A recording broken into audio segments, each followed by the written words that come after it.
সবাইকে অনেক অনেক শুভ সন্ধ্যার শুভেচ্ছা জানিয়ে আজকের রেসিপিটি শুরু করা যাক। আজ আমি চিংড়ি মাছ দিয়ে খিরাই বা শসা যেটাই বলেন না কেন এই সবজি দিয়ে রান্না করে নেব পাতলা ঝোল করে। এই তরকারিটা খেতে অসাধারণ লাগে। যে কোনো মাছ দিয়ে রান্না করে নিতে পারেন। আমার চিংড়ি মাছ ছিল তাই আমি চিংড়ি মাছ দিয়ে রান্না করে নেব। শসা আলু দিয়ে চিংড়ি মাছ বুঝতেই পারছেন কতটা লোভনীয় হবে। এখানে 1 কেজি মতো খিরাই নিয়েছি, 2টা আলু আর গোটা চিংড়ি মাছ দিয়ে আজকের তরকারিটি রান্না করে নেব।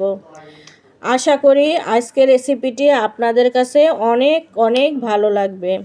আমার প্রিয় ভাই ও বোনেরা যে যেখানেই আছেন আশা করি মহান আল্লাহর রহমতে অনেক অনেক ভালো আছেন। আমিও আমার পরিবারের সবাইকে নিয়ে ভালো আছি। তা আমি খিরাইগুলো তো কেটে নিলাম, গোটা গোটা করে কেটে নিলাম একটু মোটা করে। আর চিংড়ি মাছগুলো ধুয়ে পরিষ্কার করে নিয়েছিলাম। আর এখানে তরকারিটা আমি ফোড়ন দিয়ে রান্না করে নেব। তার জন্য এই যে পেঁয়াজ আর গোটা জিরা দিয়ে ভেজে নিচ্ছিলাম। কতগুলো জিরা দিয়ে দিলাম কারণ এই তরকারি তো পানি জাতীয় তরকারি, তার জন্য একটু ফোড়ানি দিয়ে রান্না করলে খেতে অনেকটাই মজা লাগে, খুব ভালো লাগে। তাই এখানে আমি ফোড়নটা ভেজে নেব, তারপরে তুলে নেব।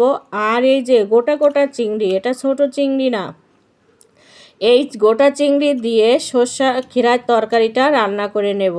চিংড়িগুলো আমি আগে তেলের উপরে দিয়ে একটু লাল মরিচের গুঁড়া হলুদ লবণ দিয়ে ভেজে নিচ্ছি হালকা করে। তারপরে এই যে শসা খিরাই দিয়ে যেহেতু তরকারি রান্না করব তার জন্য পেঁয়াজ তো অবশ্যই কেটে দেব, কাঁচা মরিচও ফালি করে কেটে দিয়েছি, শুধু একটু রসুন আর জিরা বেটে দিয়েছি।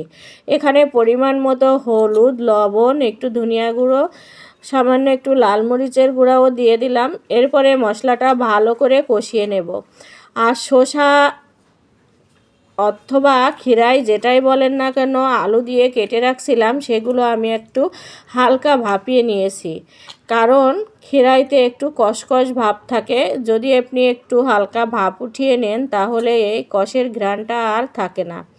তো এদিকে আমি পানি ঝরিয়ে রাখা সবজিগুলো দিয়ে দিলাম চিংড়ি মাছের ভিতরে। চিংড়ি দিয়ে যেহেতু তরকারি রান্না করব, মাছগুলো তুলে রাখার কোনো প্রশ্নই আসে না।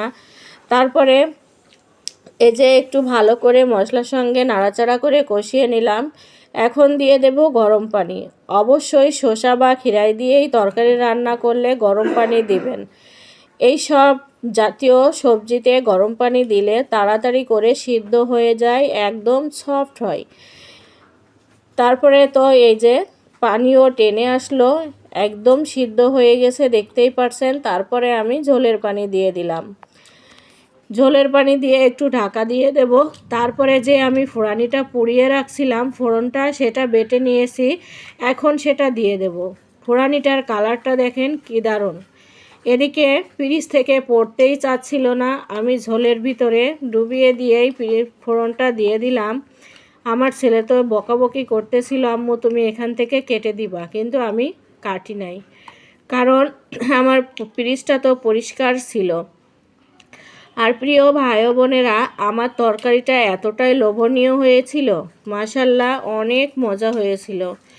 এদিকে তরকারিটা আমার হয়ে গেল, নামিয়ে নিলাম। দেখেন কি দারুণ লোভনীয় কালার আসছে। প্রিয় ভাই ও বোনেরা সবাই ভালো থাকবেন, সুস্থ থাকবেন। এখানেই বিদায় নিচ্ছি। আল্লাহ।